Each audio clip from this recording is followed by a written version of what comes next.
రిజర్వేషన్లు దేశానికి ప్రమాదమా? మనలో మన మాట. ఇట్లా ఏదో ఒక కాంట్రవర్సీలో నన్ను గుంజిన ఈ పంత సాపేపిద్దామని చెప్పేసి గట్టినే ఫిక్స్ అయినట్టు కదా. ఈ ప్రశ్నకు సమాధానం లాస్ట్ నువ్వే చెప్తావు. మా ఫ్రెండ్ వాడికి ఒకటి సివిల్ అంటే చాలా పిచ్చి. వాడు ఇంటర్ ప్లస్ వొకేషనల్ చేసిండు, అందులో సివిల్. వాడు పీక్ కరోనా టైం 2020లో ఎంసెట్ ఎంట్రన్స్ రాసిండు, కానీ అందులో వాడు క్వాలిఫై కాలేదు. వాడి దగ్గర ఆల్రెడీ సబ్జెక్ట్ ఉంది, వాడికి ఒక మంచి పర్సెంటేజ్ వచ్చింది, కానీ వాడు క్వాలిఫై కాలేదు. వీడికి రావాల్సిన సీటుని రిజర్వేషన్ కోటాలో వీడికన్నా తక్కువ పర్సెంటేజ్ వచ్చిన వాళ్ళకు ఇచ్చేసారు.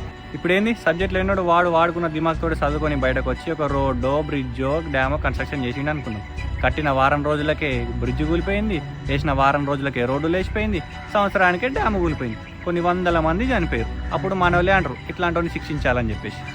దీనికి కారణం ఇక్కడ మా ఫ్రెండ్ గారు సీరియస్గా తీసుకున్నాడు, కానీ చదివాడు ప్రపంచం అన్నోడు పరిస్థితి ఏంది? వాడి కుటుంబం మొత్తం వాడి మీద ఆధారపడితే వాడి సిచ్యువేషన్ ఏంది?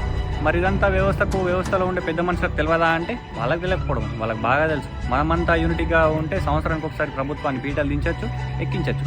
అందుకే మనలో మనకు ఇవి పెట్టేసి మన ఓట్లన్నీ స్ప్లిట్ చేస్తారన్నట్టు. ఇది రాజకీయంలోనూ ఉంది, అట్లాగే ఎడ్యుకేషన్ సిస్టంలోనూ కూడా ఉంది. ఇది ఇట్లనే కొనసాగింది అనుకోండి, ఏదో ఒక రోజు మన దేశం రెండు ముక్కలే పరిస్థితి వస్తుంది. ఇప్పుడు నువ్వే చెప్పు బ్రో, రిజర్వేషన్ దేశానికి ప్రమాదమా కదా?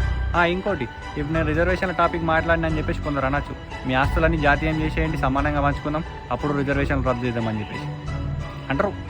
అట్లనే వాళ్ళు మళ్ళీ ఒకసారి క్వశ్చన్ చదవండి. నేను జస్ట్ రిజర్వేషన్ దేశానికి ప్రమాదమా కాదా అనే టాపిక్ పైన మాత్రమే మాట్లాడాను.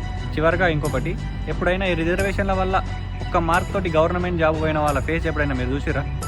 చావడానికి బతకడానికి మధ్యలో నలిగిపోతుంటారు.